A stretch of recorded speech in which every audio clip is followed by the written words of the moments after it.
പ്രിയപ്പെട്ട സഹോദരി സഹോദരന്മാരെ, ഞങ്ങൾ നിങ്ങൾക്കായി ഒരു സദ്വാർത്തയുമായിട്ടാണ് വന്നിട്ടുള്ളത്.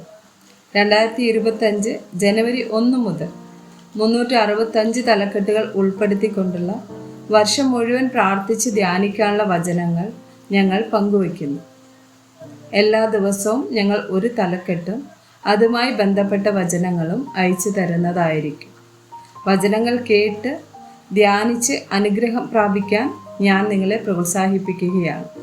ദയവായി സബ്സ്ക്രൈബ് ചെയ്യുകയും നിങ്ങളുടെ കൂട്ടുകാരുമായി പങ്കുവയ്ക്കുകയും ചെയ്യുക. നന്ദി.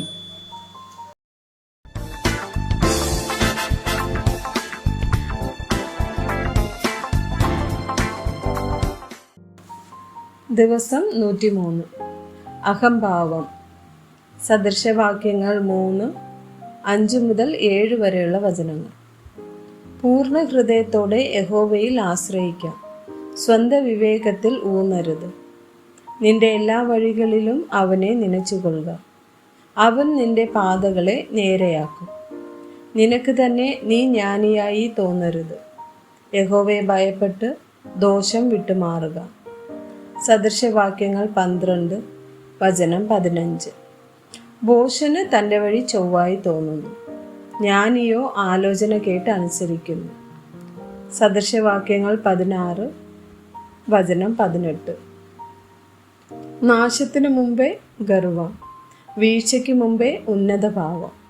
സദൃശവാക്യങ്ങൾ 26, വചനം 12. തനിക്ക് തന്നെ ജ്ഞാനിയെന്ന് തോന്നുന്ന മനുഷ്യനെ നീ കാണുന്നുവോ?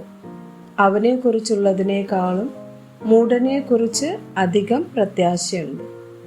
യെശയ്യാവ് 5, വചനം 21. തങ്ങൾക്ക് തന്നെ ജ്ഞാനികളായും തങ്ങൾക്ക് തന്നെ വിവേകികളായും തോന്നുന്നവർക്ക് അയ്യോ കഷ്ടം. റോമർ 12, 3, 16 വചനങ്ങൾ.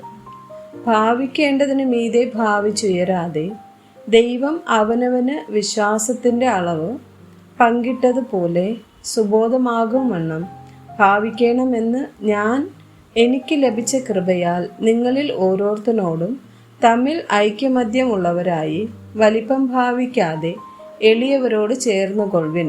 നിങ്ങളെ തന്നെ ബുദ്ധിമാന്മാർ എന്ന് വിചാരിക്കരുത്. ഗലാത്യർ 6, വചനം 3. താൻ അല്പനായിരിക്കെ മഹാനാകുന്നു എന്ന് ഒരുത്തൻ നിരൂപിച്ചാൽ തന്നെ താൻ വഞ്ചിക്കുന്നു.